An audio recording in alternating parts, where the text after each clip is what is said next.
So today we will continue with the reference to the context of the poem Mending Walls. We have already done the question answers. Now today we will do the reference to the context. The first one here. Something there is that doesn't love a wall, that sends the frozen ground swell under it and spills the upper boulders in the sun and makes gaps even two can pass abreast. What does something do to the walls? What does something do to the walls? Please repeat. Repeat what? First answer. Beta, I haven't started the answer. I was simply reading the passage, the few lines, the extract before the questions, and I read the first question. That's all. The first question Okay, ma'am. is, what does something do to the wall? Now write down the answer. Reference to context 1, part A. Write down. Something causes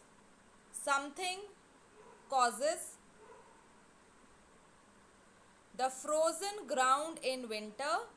Something causes the frozen ground in winter and the hot sun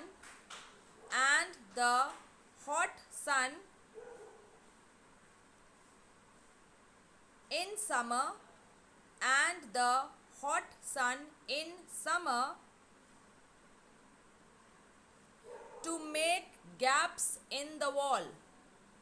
to make gaps in the wall. Full stop. Something causes the frozen ground in winter. And the hot sun in summer to make gaps in the wall. Full stop. Part B.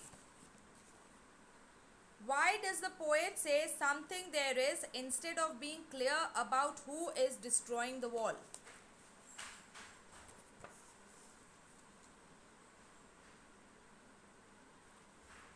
Right. It is probably Probably. It is probably just the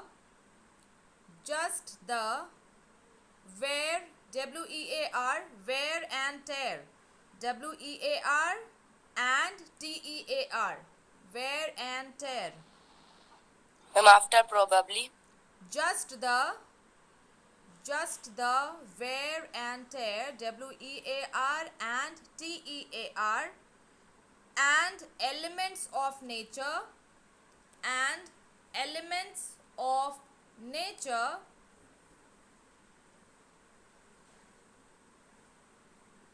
that destroy the wall,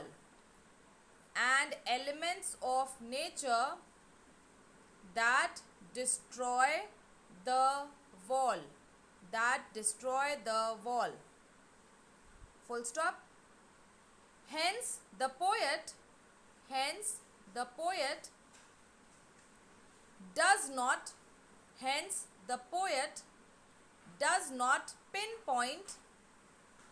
the poet does not pinpoint. Pinpoint is a single word. Pinpoint to what is causing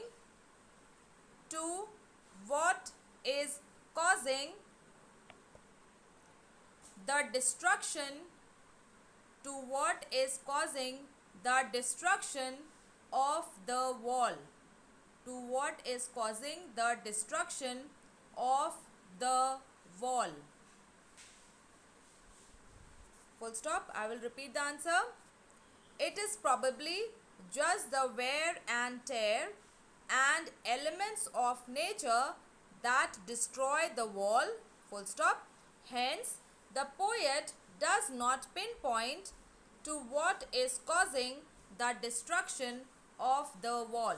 Full stop. C section.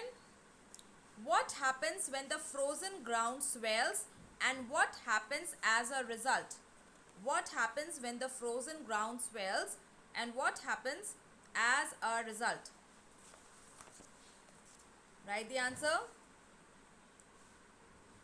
When the frozen ground swells, when the frozen ground swells, comma, when the frozen ground swells, comma, it causes CAUSES the boulders, it causes the boulders, BOULDERS, it causes the boulders that make up the wall, it causes the boulders that make up the wall, wobbly and shaky, wobbly, WOBBLY, wobbly and shaky, SHAKY. It causes the boulders that make up the wall wobbly and shaky. Full stop. Some boulders, after full stop, some boulders, BOULDERS, some boulders are bound to, BOUND, are bound to fall, or move out of place. Some boulders are bound to fall or move out of place, thus creating gaps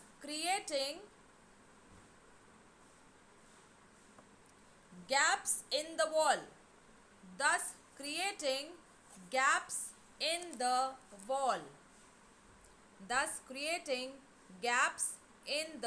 wall, comma, some even large enough,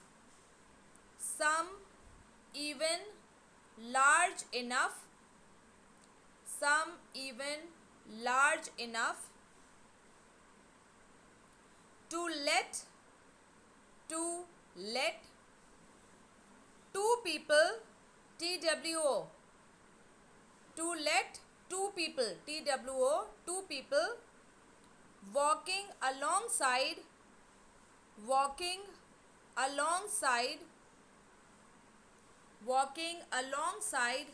each other, pass through,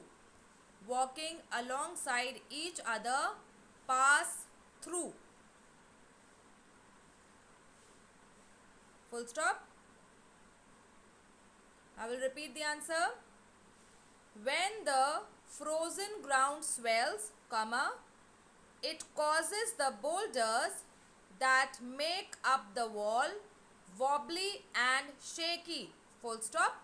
Some boulders are bound to fall or move out of place, thus creating gaps in the wall, comma, some even large enough to let two people walking alongside each other pass through, full stop. The second one, no one has seen them made or heard them made, but at spring mending time we find them there. I let my neighbor know beyond the hill, and on a day we meet to walk the line and set the wall once again.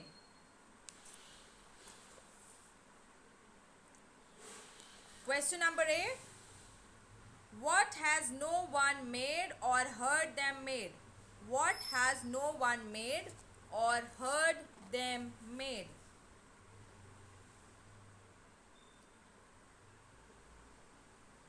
Okay, first answer, part A, 2, reference to context. Second, part A, no one has seen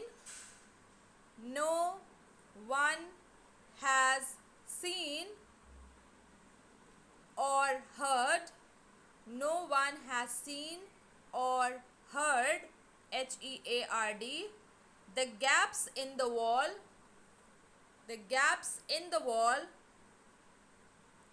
being made, being, B-E-I-N-G, being made, full stop. No one has seen or heard, no one has seen or heard the gaps in the wall being made, full stop. Part B. Where does the poet's neighbor live? What do they do during springtime? Where does the poet's neighbor live? What do they do during springtime? Okay. The poet's neighbor, the poet's apostrophe S in poets, P-O-E-T apostrophe S. The poet's neighbor lives beyond the hill.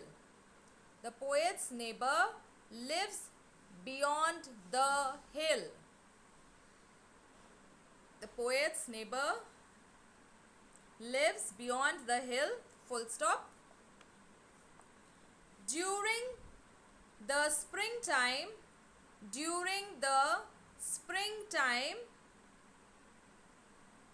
they mend the wall. During the springtime, comma, they mend the walls, they mend the wall between their properties. They mend the wall between their, T-H-E-I-R, between their properties. Full stop. I will repeat. The poet's neighbor lives beyond the hill. Full stop. During the springtime, they mend the wall between their properties. Okay. Sections part C. Do you think the poet is happy to set the wall once again? Give reasons for your answer. Do you think the poet is happy to set the wall once again? Give reasons for your answer.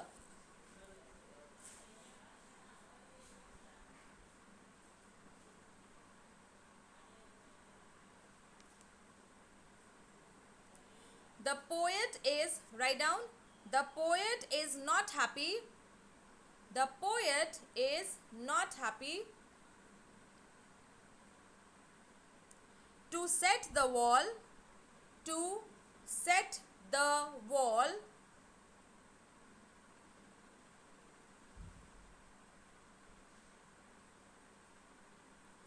between us once again, between us once again. The poet is not happy to set the wall between us once again. Once again. Put set the wall between us once again in single quotes. Put this part of the sentence, set the wall between us once again in single quotes. Continue. As he later goes on to say, as he later goes on to say that there, T-H-E-R-E, that there are no cows to trespass, T-R-E-S-P-A-S-S, that there are no cows to trespass, T-R-E-S-P-A-S-S, and his apple trees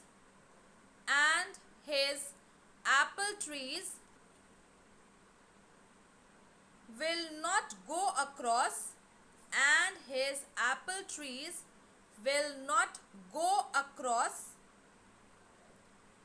to eat his neighbor's pine cones. His apple trees will not go across to eat his neighbor's, apostrophe S in neighbors, to eat his neighbor's pine cones, C-O-N-E-S, pine cones, full stop. Therefore, this annual spring ritual,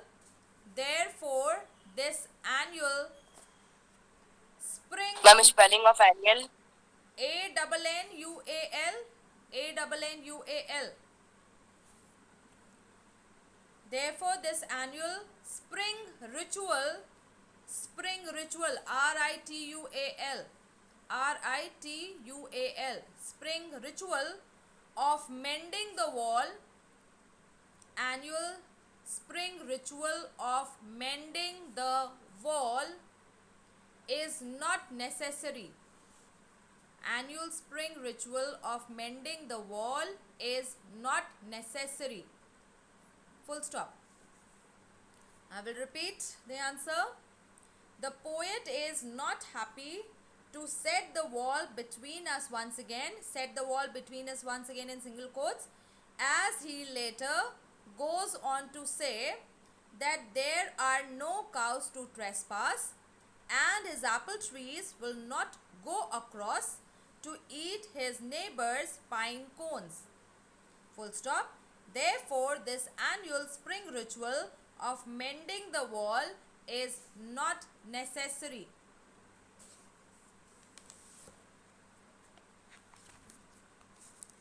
Okay, the third one.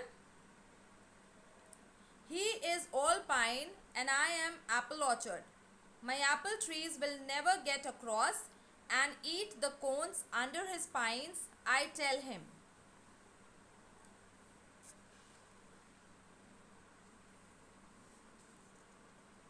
Part 1. Who has a pine orchard and who has an apple orchard? Alright, who has a pine orchard and who has an apple orchard? Ma'am, his neighbor has orchard and His neighbor has pine orchard. The poet has. Understand anything? Ma'am, his neighbor has pine. Yes, Karthik, tell. ma'am, Tell. Yes, ma'am. Ma'am, pine orchards are of neighbor and the poet has apple orchards. Okay. Write down. The poet has an apple orchard.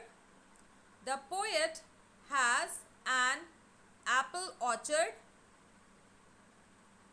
The poet has an apple orchard.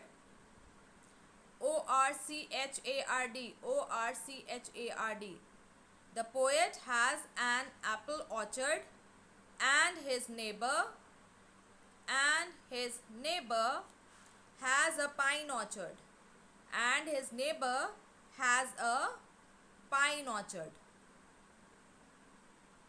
And his neighbor has a pine orchard. Full stop. The poet has an apple orchard and his neighbor has a pine orchard. Full stop.